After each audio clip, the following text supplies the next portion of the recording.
Many of us are aware that women's healthcare is seriously underfunded, but over the past 60 years, well-being of women has spent more than £67 million supporting research into women's reproductive and gynaecological conditions, leading to several major breakthroughs for women's health. Here's more from Edinburgh. It's a very, very controlling and cruel condition. It had a huge impact on my worth as a woman and where I wanted to be in my life. It effectively stole my hopes and dreams. Candice Mackenzie has had endometriosis since she was 9 years old. It took over 10 years of debilitating pain and repeat visits to the GP before she finally got a referral to hospital. And even then, a diagnosis wasn't forthcoming. And I was seen and I was told quite implicitly, I'm far too young to have endometriosis.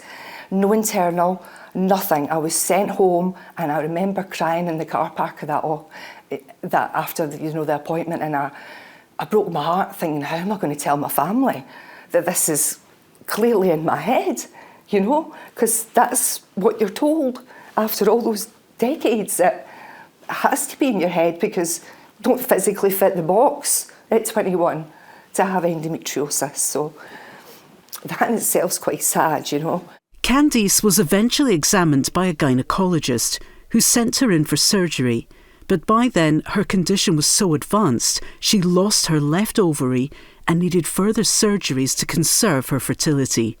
She then underwent a full hysterectomy at 35, but still lives in pain.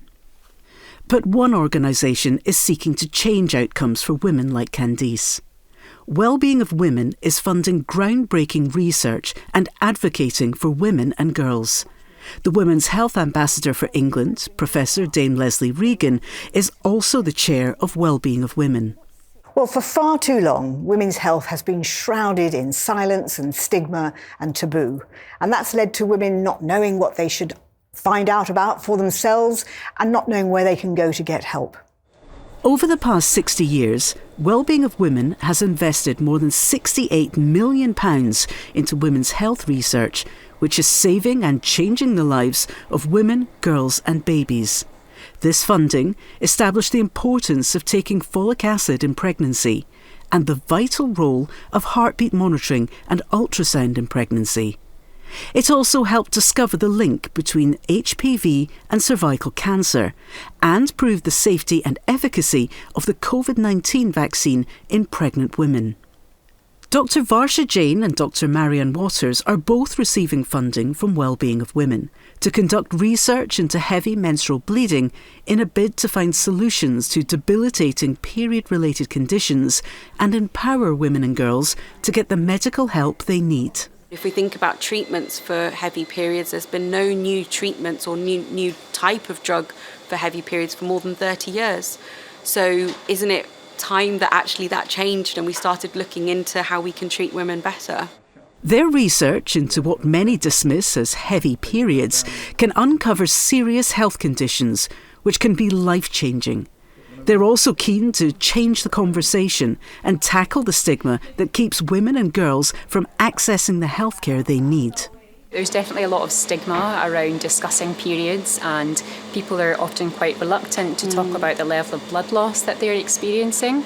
And we want to be able to empower women to come forward and seek help for heavy problematic bleeding. And hopefully if we can develop new tools to be able to diagnose these conditions and treat these conditions, then that's a step towards helping women to be able to do that.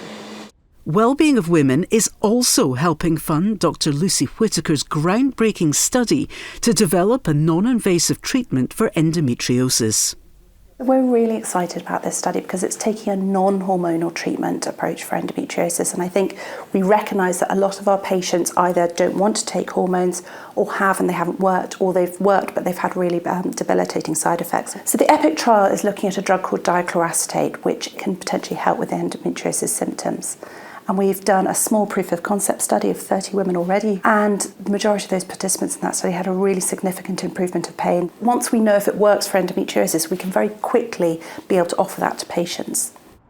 Thanks to research funding, progress is now being made in diagnosing and treating conditions that women and girls like Candice have endured in silence for too long.